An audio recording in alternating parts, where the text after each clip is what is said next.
Hi everyone, I'm David Kim. Today, we're diving into an AI smart device that's making waves in the tech world. A 21-year-old Harvard dropout created an AI necklace designed for emotional companionship named Friend. This young founder's tweet about the product went viral, racking up over 24 million views. This is the product we're going to discuss. I will also take this opportunity to share my thought on this type of hardware product that can continuously record our lives. First, I believe there's real value in hardware that can capture our lives 24/7. You might remember Rabbit R1, another popular AI companion device. Many people questioned why it wasn't just a smartphone app instead of standalone hardware. While I think there's a real need for these always-on recording devices to be standalone hardware. Think about it, whether you're recording audio or capturing images, your smartphone just can't do it all the time. If your phone is in your pocket, it won't record clear audio from there. And what happens when you get a call? Your recording might be interrupted. Besides, we don't always have our phones with us. Sometimes it's being charged somewhere else. So the idea of using your phone for non-stop recording is just not unrealistic. Not to mention, we also have to consider app permissions, our usage habits, and the phone's battery life. Even if you manage to record a ton of stuff on your phone without someone organizing it for you and with such a large amount of data, you won't be able to review it. But now, with AI, it can summarize the meaningful moments for you. The big question though is what specific needs it can address for the user. However, I think there are still many limitations. The first challenge is the product design.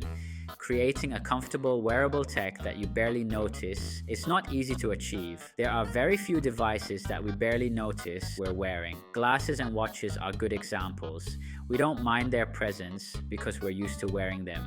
I'd say small clip-on devices are also hard to notice. From my personal experience, when I record audio, I often use a small microphone clipped to my collar or attached magnetically to my clothes. It's hardly noticeable. Let's consider the second challenge. If you aim for a device that's barely noticeable, that means a device with a smaller battery and less computing power. So in general, the device's internet connection and data processing should be done on smartphones. The device itself mainly focuses on recording. But how do we efficiently transfer data between the device and the phone? How do they interact? The third challenge is about what types of content it can record. There are options like video, photos, and audio. However, with current technology, continuous video isn't feasible. If you are trying to record video all day, the battery will drain faster than you can say cheese. Plus, transferring all that footage to your phone is a time-consuming process. Moreover, video analysis tech isn't fully mature yet. It takes a lot of computing power and time to process video data effectively. Therefore, it can only manage intermittent video recording or interval photography.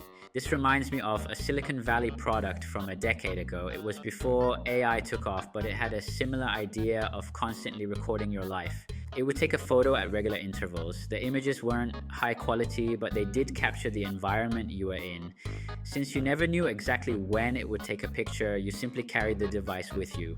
Due to the low-resolution photos, they took up very little storage space, and you could mentally reconstruct the environment from the photos. However, these photo-taking devices come with their own set of challenges. When you're trying to use AI to record your life, the biggest issue might be how it affects your social interactions. People are pretty sensitive about cameras these days. Imagine you're chatting with someone and they notice your camera device, then they're not as relaxed or natural. It can really put a damper on your everyday social interactions. Take this AI product Friend, for example. When some users suggested adding a camera to the next version, the founder seemed open to the idea. But in my opinion, addressing people's concerns about being recorded in social situations is a tough nut to crack. Given these challenges, audio recording seems to be the most convenient option. Going back to the Friend product itself, I think its design is below average. Instead of a non-intrusive wearable, it's been created a pendant necklace that hangs on your chest, and its size is neither particularly small nor large. As for user interaction, if you want to engage with the device, you need to press a button on it. This interaction design reminds me of the Insta360 Go series cameras. They use a small camera attached to your chest for a first-person perspective. The interaction is almost identical to Friend. You tap the camera on your chest when you want to record. But after using it extensively, I found that this kind of device isn't something you can wear every day. Having a device constantly on your chest becomes quite uncomfortable. So I eventually switched to Meta's glasses, which are much more comfortable to wear. The second limitation is its poor interaction design. You need to press a button on the device and speak to it, but the response comes as a notification on your phone. Let's set aside the debate about whether notifications are the best way to communicate. The real issue is that you talk to the device, but you have to check your phone to get the response. This creates a disjointed user experience. The promotional video for Friend actually highlights this awkwardness. There's a scene where a woman is hiking. After interacting with the device, she had to dig through her bag to check the message and then put it back. This is really troublesome for users. In another scene, a girl is holding her phone in one hand and food in the other. She wants to interact with Friend, so she tries to press the button on the device hanging on her chest and ends up spilling sauce on it. The girl even jokes with the device, saying, "Sorry, I got you messy." Regardless of whether the device can actually sense that it's been dirtied, I think when you're busy like this, spills are almost inevitable. The founder mentioned Friend was partly inspired by electronic pets, but honestly, I think even electronic pets offer a better user experience. If there were an AI-powered electronic pet, at least you'd see it right there on the device's screen when you interact with it. The pet wouldn't send you a response notification on your phone. What I also want to roast is that the founder claims that people are the most important thing in life, yet he has created an AI companion device. He also says that his ultimate goal isn't to replace real human interactions with AI, but to use AI to encourage more human-to-human interaction. However, looking at this product, it is hard to see how it actually promotes that. Besides, in the promo video, a user is in the middle of a game getting flack from their teammates. Suddenly, the AI Friend pops up on his phone with a message saying, "You're getting thrashed." It's embarrassing. While I think AI could actually provide emotional support when you're gaming, it should do so instead of pointing out how badly you're doing. The next move he took is quite controversial. This product raised $2.5 million in funding, and he spent $1.8 million of it on the domain name friend.com. Why is this not necessarily a bad move? It's similar to a factory that operated at a loss but owned valuable land. In the past, we've seen internet companies fail, but their domain names increased significantly in value.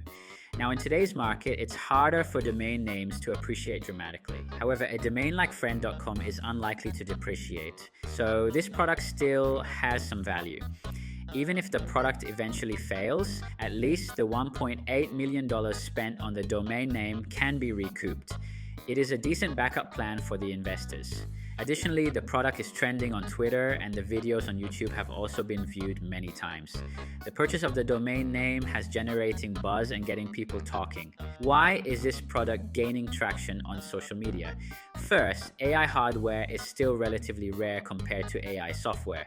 When a new gadget is launched, it tends to grab attention quickly. Hardware also has an advantage when it comes to marketing. For example, you can film scenes of users interacting with the hardware in different life scenarios, and this type of promotion is also easier for users to relate to. So I think if you can identify the right scenarios, pursuing AI smart hardware is really a great approach. However, I hope it will be the kind of hardware that can clearly solve user needs or address specific problems. Alright, that's all for today. If you like this video, consider subscribing to this channel for more insights into the latest AI developments.